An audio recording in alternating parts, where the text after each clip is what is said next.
के police inspector Majid Bashir का अदाकारा नरगिस पर तशद्दुद का मामला। अदाकारा नरगिस के खिलाफ थाना डिफेंसी में मुकदमा दर्ज करवा दिया। मुकदमे के मुताबिक खावंद भारी रकम के मुतालबे के साथ मरियम नामी औरत को घर लाना चाहता था। इनकार पर झगड़ा शुरू हुआ। माजिद बशीर मेरे 9 कनाल के प्लॉट पर भी कब्जा करना चाहता है। तफसीलात के लिए बात करते हैं मुजाहिद लतीफ़ से। मुजाहिद, बताइएगा। देखिए जी, एक बड़ी खबर सामने आई है कि मारूफ अदाकारा नरगिस और उसके खावंद इंस्पेक्टर माजिद बशीर ने क्यों तशद्दुद का निशाना बनाया। हकाइक सामने आ गए हैं। नरगिस ने खावंद के खिलाफ थाना डिफेंसी में मुकदमा दर्ज करवा दिया है। आज सुबह नमाज फजर से फारिग हुई तो मेरा खावंद इंस्पेक्टर माजिद बशीर घर आया। FIR का मतन है। भारी रकम का मुतालबा करने के साथ माजिद बशीर ने कहा कि मरियम नामी औरत को घर लाना चाहता है। ये भी FIR का मतन है। मेरे इनकार पर झगड़ा शुरू हुआ तो माजिद ने मेरे भांजे उमर फारूक के सामने पिस्तौल निकालकर मेरे मुंह पर पट मारना शुरू कर दिए। FIR के मतन के मुताबिक मुझे जमीन पर गिराकर पसलियों और पेट पर ठुड्डे भी मारता रहा। माजिद बशीर पहले भी करोड़ों रुपए ले चुका है। माजिद बशीर बरकी के इलाके में मेरे 9 कनाल के प्लाट पर भी कब्जा करना चाहता है। ये भी FIR का मतन है। कत्ल की धमकियां देते हुए घर से फरार हो गया। पुलिस मुझे तहफ्फुज फराहम करे और इंस्पेक्टर माजिद बशीर के खिलाफ मुकदमा दर्ज करने के बाद कानूनी कार्रवाई करे, ये दरखास्त में और FIR के मतन में शामिल है। नरगिस की जानिब से ये भी बयान सामने आया है कि मेरा मेडिकल करवाया जाए और मुकदमा दर्ज करके माजिद बशीर को गिरफ्तार किया जाए।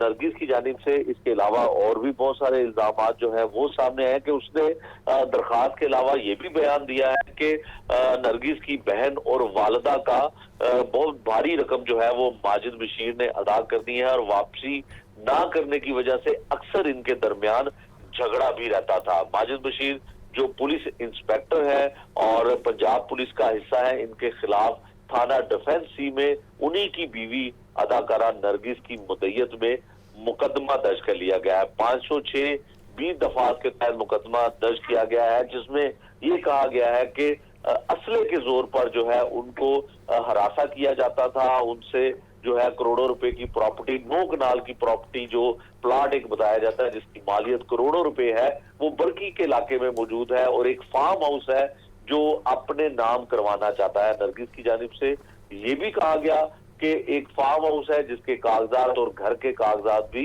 माजिद बशीर ने अपने कब्जे में ले रखे हैं। इस सिलसिले में जब हमने माजिद बशीर से राब्ता करने की कोशिश की, जो पुलिस इंस्पेक्टर भी है और माजिद बशीर नरगिस के शोहर भी हैं, तो उनसे राब्ता नहीं हो सका, उनका मोबाइल अटेंड नहीं हुआ। अलबत्ता पुलिस ने नरगिस की दरखास्त पर मुकदमा दर्ज करके FIR जो है वो दर्ज कर ली है। अब इन्वेस्टिगेशन आपका शुक्रिया मुजाहिद। सरकारी मुलाजमीन के तबादलों पर पाबंदी का फैसला गैर कानूनी करार। हाईकोर्ट ने पंजाब के सरकारी मुलाजमीन के तकर्रुर तबादलों पर पाबंदी का नोटिफिकेशन कलअदम करार दे दिया। जस्टिस आसिम हफीज़ ने 8 सफ़ात पर मुश्तमिल तहरीरी फैसला जारी किया। फैसले में लिखा गया कि सरकारी मुलाजमीन ब्यूरोक्रेसी को महकूम बनाकर वज़ीर आला को इख्तियारात की अज़मत दी गई। एग्जेक्टिव अथॉरिटी का हद से तजावुज़ करना चेक एंड बैलेंस के इंतज़ामी तवाज़ुन को ख़राब करना है। अहम खबर है और अहम फैसला है, उस बारे आपको अपडेट किया जा रहा है। आपको बताएं कि सरकारी मुलाजमीन के तबादलों पर पाबंदी का फैसला गैर कानूनी करार दे दिया गया है। हाईकोर्ट ने पंजाब के सरकारी मुलाजमीन के तकर्रुर तबादलों पर पाबंदी का नोटिफिकेशन कलअदम करार दे दिया है। तफसीलात के लिए बात करते हैं अबू बकर तारिक से। बताइए अबू बकर, फैसले में और क्या कहा गया है? जी बिल्कुल, लाहौर हाई कोर्ट में सरकारी मुलाजमीन के तबादलों पर पाबंदी का फैसला गैर कानूनी करार दे दिया गया है, जबकि अदालत ने पंजाब के सरकारी मुलाजमीन के तकर्रुर तबादलों पर पाबंदी का नोटिफिकेशन कलअदम करार दे दिया है। 1 मार्च के नोटिफिकेशन में सरकारी मुलाजमीन के तबादलों पर पाबंदी आयद की गई थी। जस्टिस आसिम हफीज ने 8 सफ़ात पर मुश्तमिल तहरीरी फैसला जारी किया गया है और जारी में फैसले में ये बताया गया है कि सरकारी मुलाजमीन ब्यूरोक्रेसी को महकूम बनाकर जो है वो वज़ीर आला को इख्तियारात की अज़मत दी गई है, जबकि एग्जेक्टिव अथॉरिटी का हद से तजावुज़ करना चेक एंड बैलेंस के इंतजामी तवाज़ुन को खराब करना है। आईनी तरमीम की गलत तशरीह करके आईनी बेंचेस जो है वो उनके नुक्ता पर दरख्वास्त के काबिल समाअत होने पर एतराज़ उठाया गया है और नोटिफिकेशन के बाद और अदालती फैसले से पहले तकर्रुर तबादले के जो मुतल्लिक फैसले वैसे ही रहेंगे। अदालत ने यह भी कहा है कि अदालत के सामने कानूनी नुक्ता था कि ये वज़ीर आला का एक नोटिफिकेशन के जरिए इख्तियारात का इस्तेमाल करना जायज़ है, जबकि सरकारी वकील के मुताबिक वज़ीर आला पंजाब को रूल्स ऑफ बिजनेस और सिविल सर्वेंट्स एक्ट के तहत जो है वो पाबंदी आयद करने का इख्तियार हासिल है। फैसले में ये भी कहा गया है कि पंजाब रूल्स ऑफ बिजनेस वज़ीर आला पंजाब को तकर्रुर तबादले पर मुकम्मल पाबंदी आयद करने का इख्तियार नहीं देते, जबकि रूल्स ऑफ बिजनेस महज तकर्रुर तबादले करने की मंजूरी देने या ना देने का इख्तियार देते हैं। इख्तियारात के इस्तेमाल की आड़ में एग्जेक्टिव किसी भी सूरत में कानून साजों के खिलाफ इख्तियार इस्तेमाल नहीं कर सकते, जबकि तकर्रुर तबादले का मरकज अगर वज़ीर आला को बनाना है तो इसके लिए कानूनी और तरमीम की जरूरत है। इंतजामी मसाइल से बचने के लिए नोटिफिकेशन के तहत जो तकर्रुर तबादले किए गए वो अपनी जगह पर रहेंगे, जबकि मजाज अथॉरिटी इन तकर्रुर तबादले ठीक है अबू बकर, बहुत शुक्रिया।